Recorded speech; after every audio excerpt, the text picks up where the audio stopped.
Untuk membahas mengenai hal ini telah bergabung bersama kami ada Sekjen Partai Nasdem, Bang Hermawi Taslim, dan juga pakar politik Profesor Burhanuddin Muhtadi. Selamat sore, Assalamualaikum semuanya. Selamat sore. Sore Alfat. Baik, saya ingin ke Bang Hermawi dulu. Bang Hermawi, dengan pembicaraan ini apakah memang sudah ada kontrak politiknya? 3 partai ini berkoalisi lagi untuk Pilkada DKI atau baru sekedar omong-omongan saja?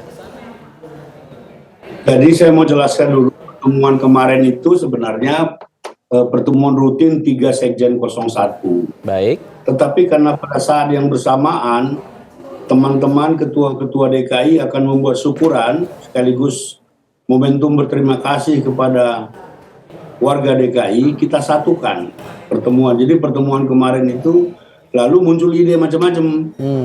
Daripada kita ditanya sendiri-sendiri, lebih bagus kita ya muncul bersama-sama secara doorstop. Jadi pertemuan kemarin itu memang utamanya, agenda utama bagi kawan-kawan DKI itu adalah bagaimana membicarakan AKD yang akan datang, karena posisi 01 signifikan di DPRD DKI, PKS meraih 18 kursi dan merebut pimpinan sidang sebagai ketua DPRD DKI yang akan datang. Ya.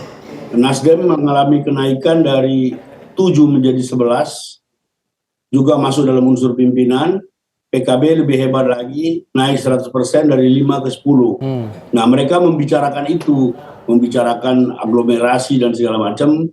Lalu pertanyaan wartawan mengarah kepada figur siapa dan mengapa. Jadi kemarin itu baru pertemuan pertama. Pertemuan-pertemuan DPR tingkat DPW berikutnya kita nggak akan hadir lagi. Mereka sendiri kabarnya minggu depan mereka akan lakukan pertemuan di PKS. Tapi dari pusat kami memang sungguh-sungguh dengan niat yang tulus akan berusaha mempertahankan koalisi ini sampai tingkat pilkada, setidak-tidaknya sampai pada level pilkada DKI. Kita akan berkomitmen untuk melanjutkan Bang koalisi Hermawi, 01. Artinya bisa dipertanyakan nggak? Belum ada titik temu atau kesepakatan untuk kerjasama politik berupa koalisi itu belum ada ya? Artinya masih terbuka peluang untuk komunikasi dengan partai lainnya juga?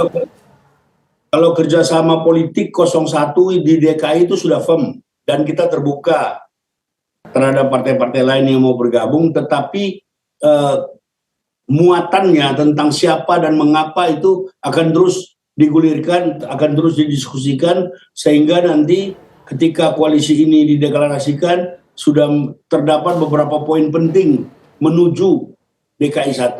Demikian. Kalau kita, sekarang mungkin masih terlalu dini membicarakan pasangan, tapi setidaknya ada nama-nama yang sudah keluar. Tadi Bang Hermawi juga sudah sampaikan, ada Bang Mardhani Alisera dari PKS, lalu ada Bang Saroni dari Nasdem. Apakah sudah ada pembicaraan preferensi tertentu, siapa pasangan dengan siapa kira-kira? Belum. Jadi nama-nama yang kemarin disebut itu adalah nama-nama yang muncul di internal partai. Belum juga direkomendasikan oleh partai masing-masing.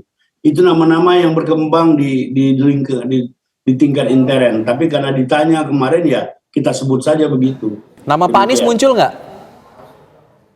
Pak Anies memang dari kemarin kita sudah sepakat tidak menyebut nama Pak Anies karena Pak Anies masih menunggu rekapitulasi manual 20 Maret 2024 ini. Jadi Pak Anies memang belum menentukan sikapnya dan kita juga tidak etis mengganggu Pak Anies. Masa mau jadi gubernur DKI, jadi kalau beliau nanti menang jadi presiden gimana? Oke, ini menarik. Sebelum kita bicara lebih jauh soal siapa yang akan diusung, kita bicara fokus ke koalisinya dulu. Tadi Bang Hermawi menyampaikan bahwa ya udah firm untuk DKI 1, tapi terbuka juga komunikasi ke partai lain. Saya mau ke Prof. Burhan kalau gitu. Prof. Burhan, kalau hitung-hitungan kursi di DPRD DKI Jakarta, perolehan di 2019 ini Nasdem, PKS, PKB memenuhi syarat ambang batas. Tapi memungkinkan nggak formasi koalisi di Pilpres ini juga nanti akan sama dan bersatu di Pilkada DKI khususnya? Mungkin nggak itu, Prof. Burhan? Ya, mungkin sekali kita. Jadi kalau kita lihat apa yang diputuskan oleh 3 sekjen partai pendukung Anies kemarin, itu konteksnya adalah terkait dengan rasionalitas politik. Karena ketiga partai pendukung Anies ini mengalami kenaikan dukungan di DKI Jakarta. Kita tahu berdasarkan rekapitulasi tingkat provinsi, PKS kemungkinan besar kan akan memegang palu sidang sebagai Ketua DPRD DKI Jakarta. Kursinya paling Kemudian banyak ya. Betul. Kemudian Nasdem mengalami kenaikan cukup signifikan juga dan akan memegang posisi sebagai Wakil Ketua DPR. Nah, kemudian PKB meskipun gagal mendapatkan posisi sebagai Wakil Ketua DPR, tetapi kursinya naik 100%. Jadi ada rasionalitas politik mengapa ketiganya pengen melanjutkan koalisi perubahan di tingkat DKI Jakarta. Sebab kalau misalnya 2 dari 3 partai pendukung Mas Anies itu menempati porsi pimpinan di DPRD plus suara PKB yang naik signifikan menjadi 10 kursi, itu kan artinya alat kelengkapan dewan di DPRD DKI Jakarta bisa dimonopoli. Jadi di situ poin saya. Jadi soal siapa yang akan diusung sebagai calon gubernur oleh koalisi 01 itu saya kira masih bisa dipikirkan mendatang. Tetapi yang jelas adalah ketiga partai ini ada insentif politiknya untuk melanjutkan koalisi perubahan di DKI Jakarta karena mereka mendapatkan posisi kenaikan yang cukup penting. Saya kira itu dulu soal siapa yang nanti akan diusung tentu akan jadi bahan pembicaraan. Tetapi lagi-lagi kan sepertinya salah satu yang akan diusung itu masih berharap ada keajaiban ini ya di Pilpres. Nah, kalau misalnya keajaiban itu tidak terjadi, artinya Mas Anies kalah menurut keputusan KPU, meskipun kita belum mendapatkan keputusan itu per hari ini, baru Mas Anies mungkin menurut saya akan jadi prioritas. Karena Mas Anies elektabilitas yang paling tinggi di antara nama-nama yang disebut tadi, dan yang kedua Mas Anies masih memerlukan panggung yang luas, yang lebar, terutama untuk seseorang yang masih berharap untuk menguji peruntungan di 2029 nanti. Karena jangan lupa kita, Gubernur DKI Jakarta itu ibarat posisi politik itu hanya kalah dibanding capres presiden. Jadi Gubernur DKI Jakarta itu RI 3. Nah, di bawah presiden dan wakil presiden. Bahkan secara politik mengalahkan wapres gitu.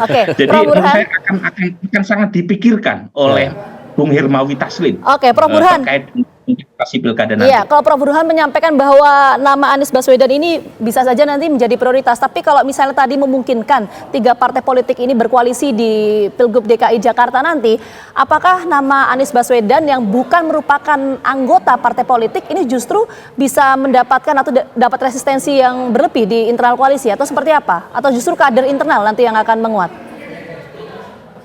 Pertama tentu dicari sosok yang paling tinggi potensinya untuk menang. Jadi nama-nama yang disebut sama Bung Hermawi Taslim tadi, Ahmad Sahroni, Bung Wibi, Oki Asokowati, kemudian dari PKS ada nama seperti Mardhani Alisera, termasuk juga Ustadz Khairuddin, termasuk dari PKB Bung Hasbi, ya itu akan diuji secara rasional melalui metode saintifik.